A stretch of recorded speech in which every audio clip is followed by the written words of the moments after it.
Minister yauna maruoiba meeting amada phamlingaidani Sanatombagi mobile phone khinglakkhibado aruba wari amagi discussion tawringai oibana ringdo kakthalaga furikhawda hapchale mingsu thokte save tawdaba number dagi tawrakpane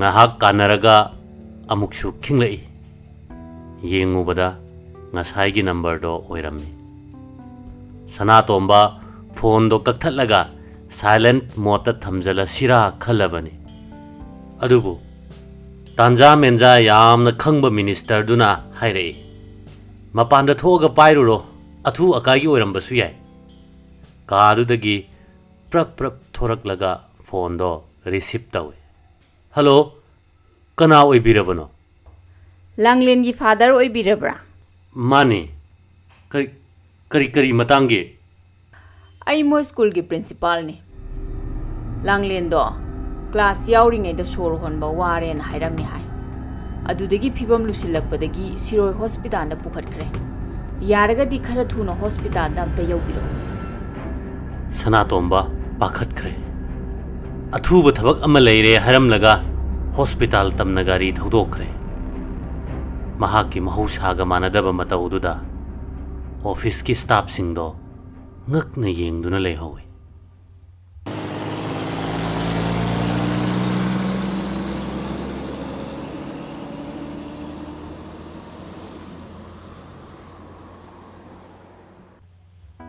Sanatomba government ki department amada director oina thabak tawbani yamna thamoi sengjaba senja thumja tawdaba officer amani mahaki constructive oiba silam sintak makhada department sinanong manong magi phibam phagalakpa performance ranking da sahi khudingi top ta lakpa kaya sina minister nasu mahakpu yamna ikai khumnabi lairik laisu haiba ching lemba minungsi chawa mi oibana miyamna su mabu afaba mini haiduna sakna sonabi magi nupi Bimola su lainga ki college amada associate professor oiri mahak ingtapi chikon naukoli mahiroi singbu machada masagum hairasanu khanna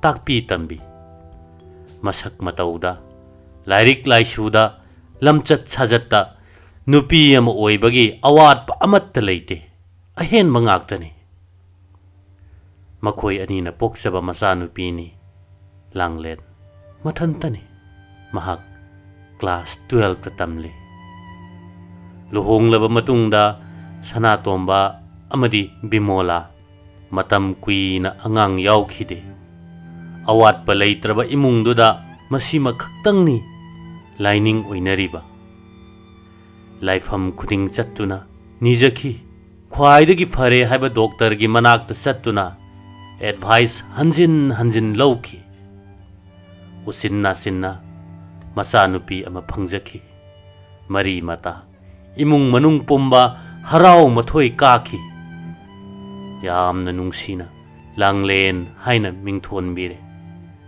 mama mapa animak macha nupa yaude haibagi thoidokna nungnang balairude Langlen na macha nupa amadi macha nupi animak suplabani haina khanjai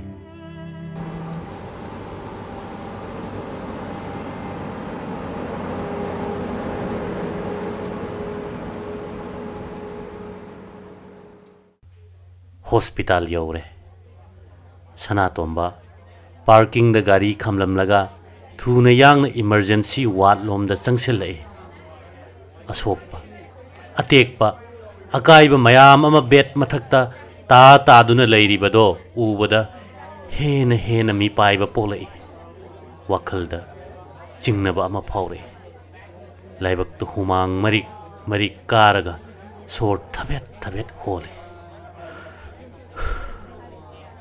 matamduda tungdagi nurse nupi amana haire Langlen gi mi oibirabra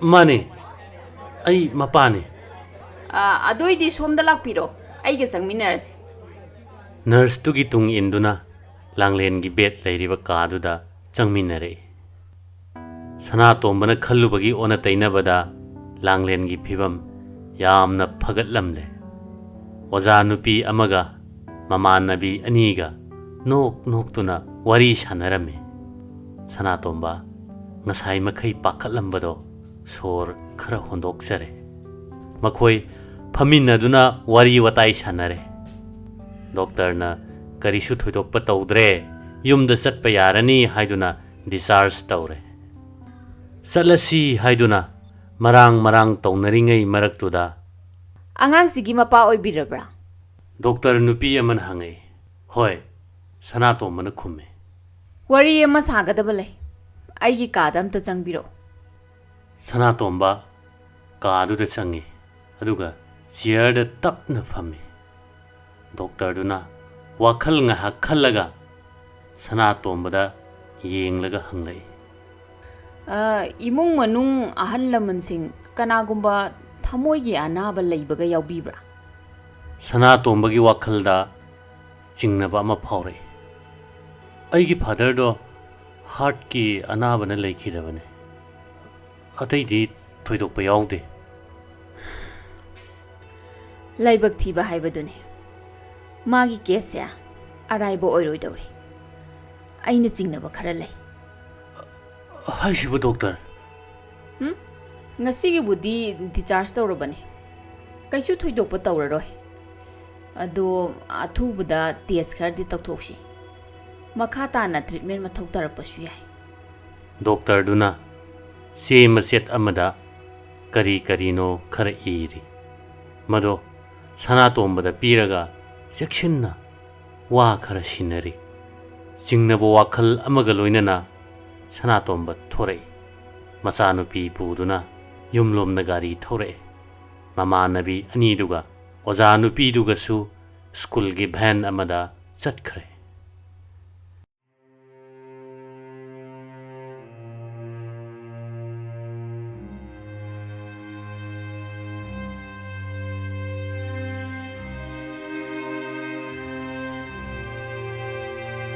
ꯅꯨꯃꯤꯠ ꯈꯔꯅꯤꯒꯤ ꯃꯇꯨꯡꯗꯅꯤ ꯁꯅꯥꯇꯣꯝꯕ ꯑꯃꯗꯤ ꯕꯤꯃꯣꯂꯥ ꯀꯥ ꯃꯅꯨꯡꯗ ꯆꯤꯛꯅ ꯋꯥꯔꯤ ꯑꯃ ꯁꯥꯟꯅꯔꯤ ꯑꯅꯤꯃꯛ ꯌꯥꯝꯅ ꯊꯋꯥꯏ ꯋꯥꯅ ꯎꯏ ꯃꯃꯤꯠꯇ ꯏꯔꯥ ꯆꯦꯜꯂꯤ ꯗꯣꯛꯇꯔꯅ ꯏꯔꯛꯄ ꯆꯦ ꯆꯥꯡ ꯇꯦꯁ ꯇꯧꯔꯨꯕꯒꯤ ꯔꯤꯄꯣꯔꯠꯁꯤꯡꯗꯣ ꯄꯨꯊꯣꯛꯂꯒ ꯍꯟꯖꯤꯟ ꯍꯟꯖꯤꯟ ꯌꯦꯡꯉꯤ ꯕꯤꯃꯣꯂꯥ ꯐꯥꯖꯤꯟꯕ ꯉꯝꯗꯅ ꯃꯃꯤꯠꯇꯒꯤ ꯆꯦꯟꯊꯔꯛꯂꯤꯕ ꯄꯤꯔꯥꯡꯗꯨꯅ ꯆꯦ ꯃꯊꯛꯇꯨꯗ ꯇꯞ ꯂꯥꯎꯅ ꯀꯦꯜꯂꯛꯏ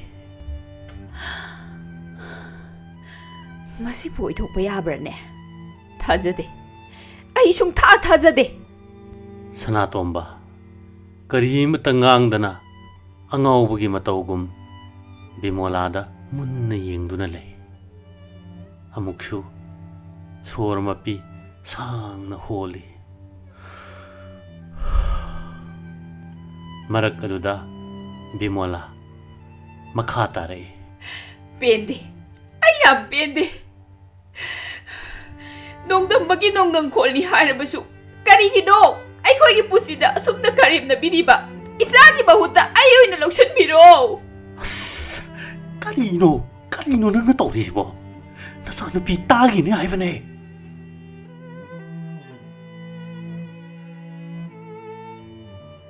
ꯃꯈꯣꯏ ꯑꯅꯤ ꯍꯣꯁꯄꯤꯇꯥꯜꯗ ꯔꯤꯄꯣꯔꯠ ꯂꯧꯕ ꯆꯠꯂꯨꯕꯅꯤ ꯌꯨꯝꯗ ꯍꯜꯂꯛꯄꯒꯤ ꯂꯝꯕꯤꯗ ꯕꯤꯃꯣꯂꯥ ꯁꯨꯠ ꯀꯞꯄ ꯍꯧꯈ꯭ꯔꯕꯅꯤ ꯗꯣꯛꯇꯔꯅ ꯂꯥꯡꯂꯦꯟꯒꯤ ꯑꯅꯥꯕꯁꯦ ꯀꯟꯐꯥꯔꯝ ꯇꯧꯔꯦ ꯌꯥꯝꯅ ꯇꯣꯏꯅ ꯁꯣꯔ ꯍꯣꯟꯕ ꯋꯥꯕ ꯀꯣꯛ ꯉꯥꯎꯕ ꯆꯤꯛꯄ ꯍꯨꯃꯥꯡ ꯑꯅꯞꯄꯤ ꯀꯥꯕ ꯑꯣꯅꯤꯡꯕ ꯀꯌꯥ ꯇꯧꯔꯤꯕꯁꯦ ꯍꯥꯏꯄꯔꯇ꯭ꯔꯣꯄꯤꯛ ꯀꯥꯔꯗꯤꯑꯣꯃꯥꯏꯑꯣꯄꯦꯊꯤꯒꯤ ꯂꯥꯏꯑꯣꯡꯁꯤꯡꯅꯤ ꯃꯁꯤ ꯈ꯭ꯋꯥꯏꯗꯒꯤ ꯀꯃꯟ ꯑꯣꯏꯕ ꯅꯍꯥꯁꯤꯡꯗ ꯊꯣꯛꯄ ꯁꯗꯟ ꯀꯥꯔꯗꯤꯌꯦꯛ ꯑꯦꯔꯦꯁꯀꯤ ꯃꯔꯝ ꯑꯃꯅꯤ ꯖꯦꯅꯦꯇꯤꯛ ꯗꯤꯖꯤꯁꯅꯤ ꯂꯥꯏꯕꯛ ꯌꯥꯝꯅ ꯊꯤꯔꯤꯕꯗꯤ ꯂꯥꯡꯂꯦꯟꯒꯤ ꯊꯃꯣꯏꯒꯤ ꯇꯣꯉꯥꯟ ꯇꯣꯉꯥꯟꯕ ꯀꯥꯈꯜꯁꯤꯡꯗ ꯂꯩꯔꯤꯕ ꯃꯁꯜꯁꯤꯡꯁꯦ ꯊꯥꯒꯠꯂꯛꯇꯨꯅ ꯏ ꯆꯦꯟꯊꯣꯛ ꯆꯦꯟꯁꯤꯟ ꯇꯧꯕꯒꯤ ꯆꯥꯡ ꯀꯥꯏꯕ ꯍꯧꯔꯛꯂꯦ꯫ ꯃꯇꯝ ꯑꯃꯗ ꯍꯦꯛꯇ ꯈꯨꯗꯣꯡꯊꯤꯕ ꯊꯣꯛꯄ ꯌꯥꯕꯒꯤ ꯐꯤꯚꯝꯗ ꯂꯩꯔꯦ꯫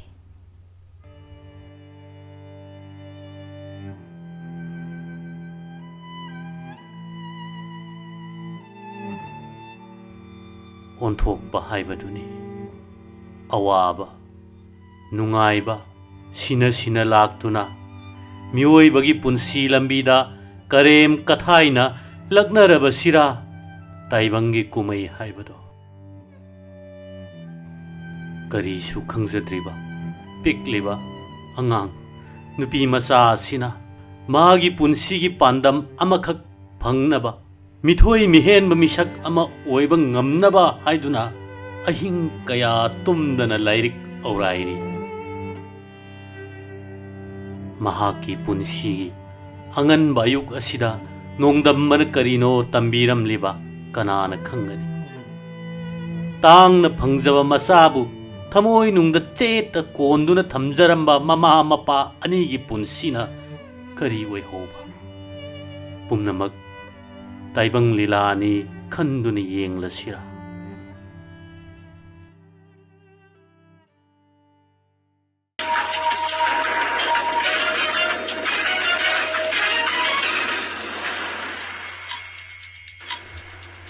ngasi Council of Higher Secondary Education Manipurna lauba Higher Secondary Exam gi result out taugani haiba numituni. Langlen gi laikai gi mamanabi Sophia laptop amagi mamangda phamlaga Kosem gi website hangduna yengli. Result upload tawrokpa ngairi. Mamanabi sing phone tawnaduna kari karino pangangda ngangne. Council da Education Minister na wa ngangli. Madu hek loibaga result thelani website ta upload tawrani. Government school gi pass percentage handakti yamna wangkhatle. Rank 1 dagi 20 phawbada government school dagi mahiroi mari yaure. Kari karino mana thokpa message pangtha da thanai. Sophia ngasai dagi Langlen da phone tawba hotnari. आप जिस व्यक्ति को call कर रहे हैं वह उत्तर नहीं दे रहे हैं। कृपया कुछ समय पश्चात प्रयास करें। The person you're calling is not answering. Please try later. Ahum marirak sure ring di chalaga phone di paikhalak-taba. WhatsApp group amada result phangle haiduna mayam share pangtawda tawnare. Sophia website hangduna yengloi. Higher Secondary Exam 2024 result haina thabado ure. Click tawrobada Science, Arts amasung Commerce ki position holders singi ming mathang chongthore. Khangpre khangi. Printer gi switch to on tawraga page ama kapthoi. Madu puraga Langlen hui gi yum tana sena lai. Sor thabet holi. Sumang da lepaga koi kau. Langlen! Langlen laitro! Langlen! Ho Langlen! Kanamata khumakte. Yumdo mi leitaba male. Isikchi. Sophia yumgi akoibada koyeng yengi. Matamduda thongalomdagi ambulance ama thaujilaklaga sumang matonda khamlare. Gari manungdagi nupa ani kumtharaklaga angauba phine yomsallaba posak ama gari dagi thangdhare. Aduga laimai thakta thamme. Sanatomba amasung Bimola gari dagi chongtharaklaga angauba phidugi manakta chenchinduna koli. Animak khamba yadana hauna tengtharakle. Loiba khamba naidraba tengtha khol marak aduda press media gi mioi sing che kolom camera pairaduna मथंग मथंग चंगनरई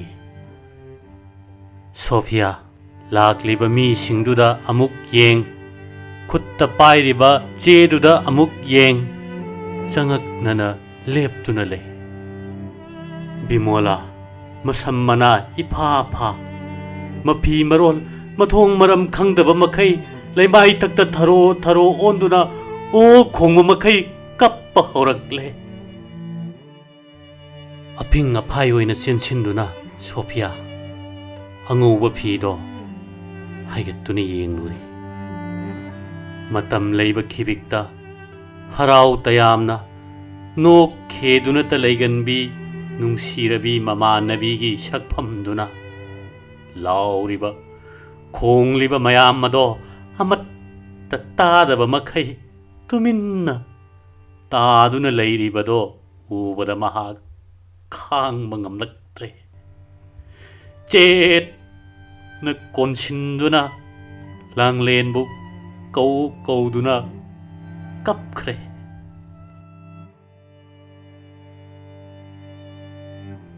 लाक्लिबा मियामसिंग अदुसु हिक हिक कपलदुना ममित्तगी मपी तैथोकनरी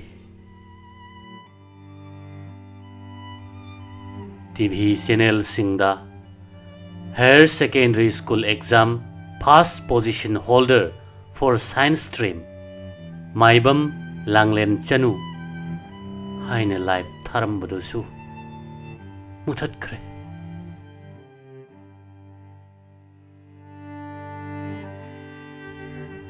मणिपुर की मफम सिन थुंगना स्कूल कॉलेज लैरक कोनसांग कासिन कोया पुम्बा तेंथा खोल तना पुमनिन निनख्रे